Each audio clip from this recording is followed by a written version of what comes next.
On Monday, San Ysidro, the biggest land border crossing in the Western Hemisphere, went back to something like normal.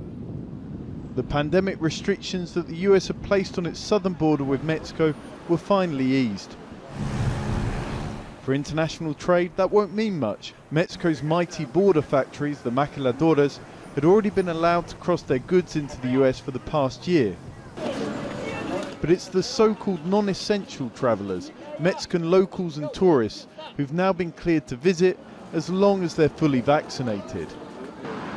Inez is one of many in Tijuana who's been counting down the days. The first thing that I'm gonna do is cross with my kids and take the opportunity to take the vaccination for them.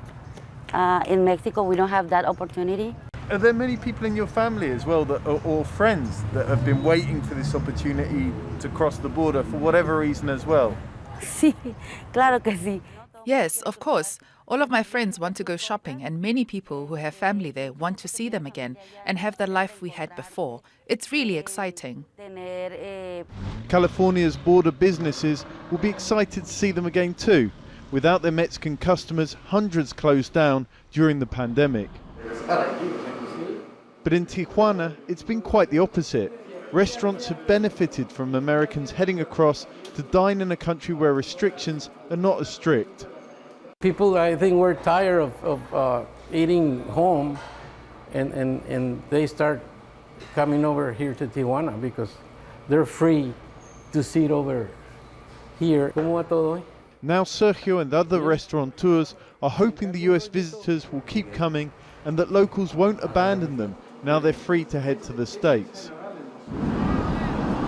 There will be a 50% increase in traffic heading across the border, Tijuana authorities believe, but many waiting on the streets or in tents for their chance to cross won't be able to join that rush. This is a camp of asylum seekers who want to get into the United States, but the easing of the pandemic restrictions aren't going to make any difference for them. And it's a reminder that COVID isn't the only issue at this border. There's also migration, and it will continue to be so even when the pandemic is long gone.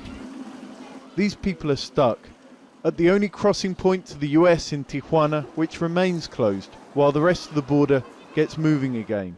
Holman, Jazeera, Tijuana.